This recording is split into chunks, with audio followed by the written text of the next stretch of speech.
Oh, hello. I didn't see you there. I was just reading one of my favorite books. The beautiful thing about having a favorite book is that you get to share it with other people. And so tonight, that's what I'm going to do with one of my favorite stories, Sylvester and the Magic Pebble. Sylvester and the Magic Pebble by William Steig. Sylvester Duncan lived with his mother and father at Acorn Road in Oatesdale. One of his hobbies was collecting pebbles of unusual shape and color. On a rainy Saturday during vacation, he found a quite extraordinary one. It was flaming red, shiny, and perfectly round like a marble. As he was studying the remarkable pebble, he began to shiver, probably from excitement, and the rain felt cold on his back. "I wish it would stop raining," he said. To his great surprise, the rain stopped. It didn't stop gradually, as rains usually do. It ceased. The drops vanished on the way down. The clouds disappeared. Everything was dry, and the sun was shining, as if the rain had never existed. In his young life, Sylvester had never had a wish gratified so quickly. It struck him that magic must be at work, and he guessed that the magic must be in the remarkable-looking red pebble. To make a test, he put the pebble on the ground and said, "I wish it would rain again." Nothing happened. But when he said the same thing, holding the pebble in his hand, the sky turned black, there was lightning and a clap of thunder, and the rain came shooting down. "What a lucky day this is," thought Sylvester. "From now on, I can have anything I want. My father and mother can have anything they want. My relatives, my friends, and anybody at all can have everything anybody wants." He wished the sunshine back in the sky. He wished a wart on his left hind fetlock would disappear, and it did.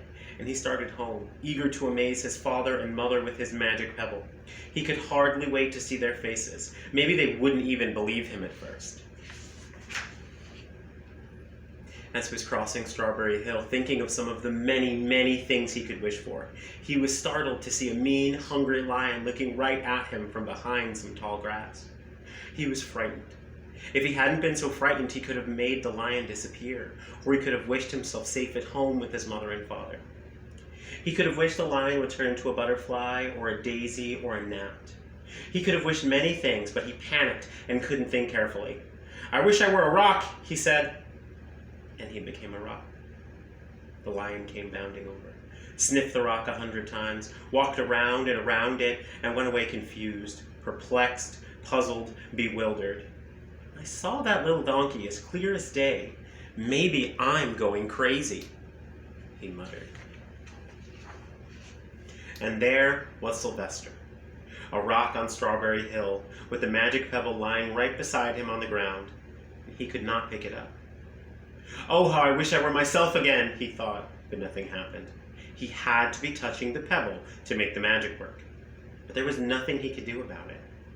His thoughts began to race. He was scared and worried. Helpless, he felt hopeless. He imagined all the possibilities, and eventually he realized that his only chance of becoming himself again was for someone to find the red pebble and to wish that the rock next to it would be a donkey. Someone would surely find the red pebble. It was so bright and shiny.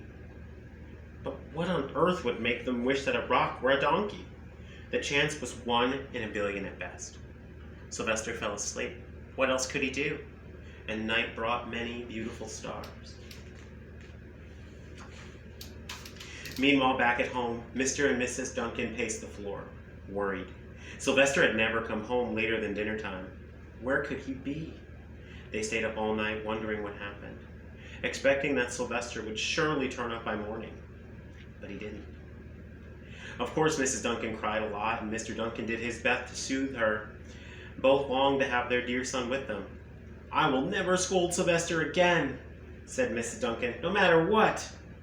At dawn, they went about asking all of the neighbors. They talked to all the children, the puppies, the kittens, the colts, and the piglets. No one had seen Sylvester since the day before yesterday. They went to the police. The police could not find their child. All the dogs in Oatsdale went searching for him. They sniffed behind every rock and tree and blade of grass, into every nook and gully of the neighborhood and beyond, but found not a scent of Sylvester. They sniffed the rock on Strawberry Hill, but it smelled like a rock. It didn't smell like Sylvester. After a month of searching the same places over and over again, and asking the same animals over and over again, Mr. and Mrs. Duncan no longer knew what to do. They concluded that something dreadful must have happened, and that they would probably never see their son again, though all the time he was only a mile away. They tried their best to go about their day. Their usual ways included Sylvester, and they always reminded of him. They were sad. Life was very sad and hard for both of them. Night followed day, day followed night, over and over. Sylvester on the hill woke up less and less often. When he was awake, he was only unhappy.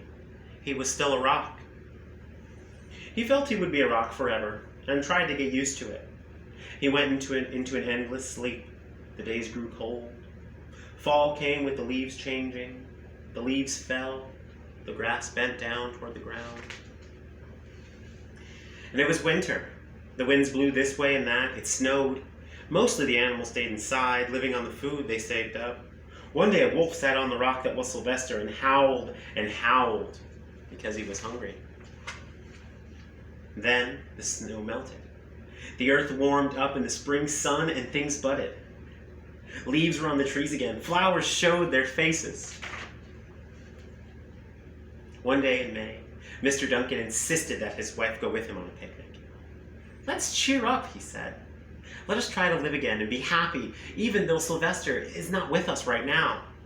And so they went to Strawberry Hill. Mrs. Duncan sat down on the rock. The warmth of his own mother woke Sylvester up from his winter sleep. How he wanted to be about, "Mother, Father, it's me, Sylvester, I'm right here." But he couldn't talk. He had no voice. He was a rock. Mr. Duncan walked around while Mrs. Duncan set out the picnic food on the rock. Alfalfa sandwiches, pickled oats, sassafras salad, Timothy compote. Suddenly Mr. Duncan saw the red pebble.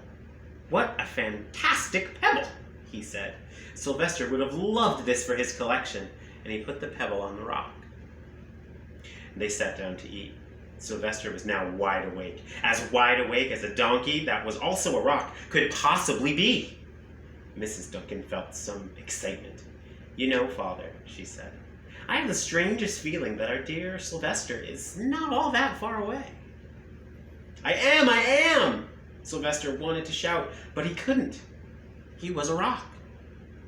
If only he had realized that the pebble resting on his back was the magic pebble. "Oh, how I wish you were here with us on this lovely May day," said Mrs. Duncan. Mr. Duncan looked sadly at the ground. "Don't you wish it too?" she said. He looked at her as if to say, "How can you ask such a question? Of course." Mr. and Mrs. Duncan looked at each other with great sorrow. "I wish I were myself again. I wish I were my real self," thought Sylvester. And in less than an instant, he was. You can imagine the scene that followed. The embraces, the hugs, the kisses, questions, answers, loving looks, and fond exclamation. The family was back together. When they had eventually calmed down and gotten home, Mr. Duncan put the magic pebble in an iron safe. Someday they may want to use it, but really, for now, what more could they wish for? They finally had all that they had wanted. The end. I hope you enjoyed the story as much as I enjoyed sharing it with you. But I am going to leave you with one more thing. What I want you to do after hearing this story is find someone close to you and just give them a giant hug. And really talk a little bit about why, in times that we're dealing with right now, I chose a story like this. Ask people what they think and share what you think. I've loved reading to you, and I'll see you all very soon.